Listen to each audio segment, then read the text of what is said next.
मंच पर बैठे चंद्रशेखर आजाद और उन्हें सुनने को बेताब ये हजारों की भीड़ क्या इस ओर इशारा कर रही है कि अब यूपी में बहुजन नहीं बल्कि आजाद समाज पार्टी लोगों की पहली पसंद बन गई है। जो नेता कभी बसपा सुप्रीमो मायावती के करीबी हुआ करते थे, अब वह चंद्रशेखर आजाद से हाथ मिला रहे हैं। तो क्या अब मान लिया जाए कि चंद्रशेखर ने यूपी में मायावती की जगह ले ली है? अगर ऐसा हो रहा है तो यूपी के वो मुस्लिम किसके साथ जा रहे हैं जिन्होंने कभी जाटों और ब्राह्मणों के साथ मिलकर मायावती को सिंहासन पर बिठाया था? आइए इन सवालों का जवाब तलाशने की कोशिश करते हैं। तो सबसे पहले आप इस भीड़ का वीडियो देखिए। ये भीड़ आगरा में आजाद समाज पार्टी की रैली में उमड़ी हुई है। यहाँ चंद्रशेखर को सुनने के लिए लोग सड़कों पर खड़े हैं, बेताब नजर आ रहे हैं। फिर जब उनसे मायावती और चंद्रशेखर की लोकप्रियता को लेकर सवाल किया जाता है तो अधिकांश का यही कहना था कि 2027 के चुनाव में बहुजन समाज पार्टी नहीं बल्कि आजाद समाज पार्टी उनकी पहली पसंद है। लेकिन ये सब कैसे हुआ? कहां बसपा से चूक हुई?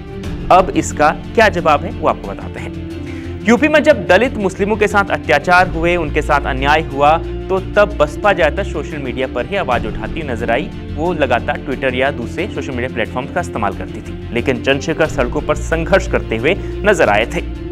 वह उन परिवारों से मिलने खुद जाते रहे हैं। जहां भी ऐसी घटनाएं होती हैं वहां वो पहुंच जाते हैं, जिसकी वजह से दलित समुदाय का युवा चंद्रशेखर का सबसे बड़ा वोट बैंक बन गया है।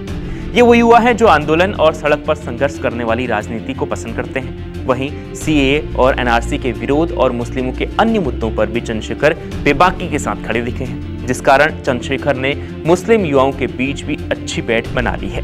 और रिजल्ट 2024 नगीना चुनाव में सब देख चुके हैं। फिर पिछले कई चुनाव में बसपा पर बीजेपी की बी टीम होने का भी बड़ा आरोप लगा, जिस वजह से मुस्लिम वोट या तो चंद्रशेखर के पास चले गए या फिर सपा कांग्रेस के पास।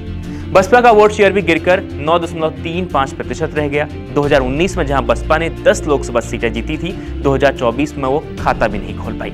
और बसपा की गिरावट का ग्राफ क्या है, आइए समझाते हैं।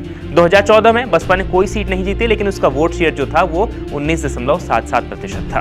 2019 में 10 सीटें जीती, इसमें उन्हें सपा के साथ गठबंधन किया था और वहां पर उनका वोट शेयर 19.43% था।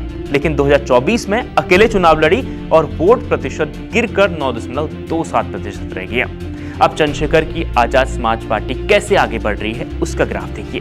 2024 में 8 सीटों पर चुनाव लड़ा उन्होंने। पिछला जो लोकसभा चुनाव था 1% वोट मिला पूरे यूपी में, लेकिन नगीना में इकलौते एक सीट निकाली और 51% वोट शेयर उनका नगीना में था।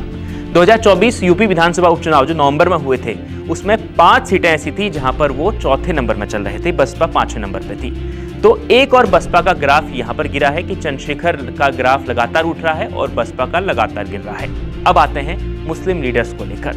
तो जो नेता बसपा को छोड़कर कभी गए थे सपा में या फिर कांग्रेस में, अब वो दोबारा चंद्रशेखर की ओर बढ़ रहे हैं। चंद्रशेखर की आजाद समाज पार्टी में उन्हें अपना भविष्य नजर आ रहा है। हाल ही में कांग्रेस से मुस्लिम नेता नसीमुद्दीन सिद्दीकी ने इस्तीफा दिया। नसीमुद्दीन पहले बसपा में थे, बहन मायावती के वो बहुत करीबी माने जाते थे, लेकिन अब वो वापस बसपा में नहीं जा रहे हैं, कांग्रेस छोड़ ली है। लेकिन चर्चा ये है कि वो चंद्रशेखर आजाद की पार्टी आजाद समाज पार्टी काशीराम को ज्वाइन कर सकते हैं।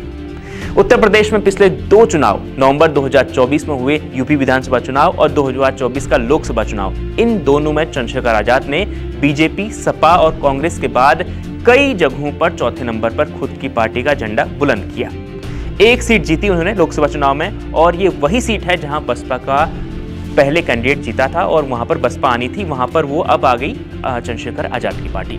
लेकिन अब एक चीज बड़ी बात है कि बसपा को लेकर लगातार कहा जाता है कि वो युवाओं को मौका नहीं दे रही है, लेकिन इस बार वो आकाश आनंद को मौका दे रहे हैं। अब आकाश आनंद वर्सेस चंद्रशेखर को देखा जा रहा है यूपी में एक तरह की पॉलिटिक्स में। अब ये कैसे होगा इस पर आपको बताते हैं। दोनों के बीच क्या माहौल है वहां पर ये भी बताते हैं। तो आकाश आनंद के पास पार्टी का संगठन तो है, बसपा का संगठन है, लेकिन बिखरा हुआ जरूर है, लेकिन संगठन है। लेकिन वो संगठन का कैसे सही तरीके से इस्तेमाल कर पाएंगे, ये सबसे बड़ी चुनौती उनके सामने होगी।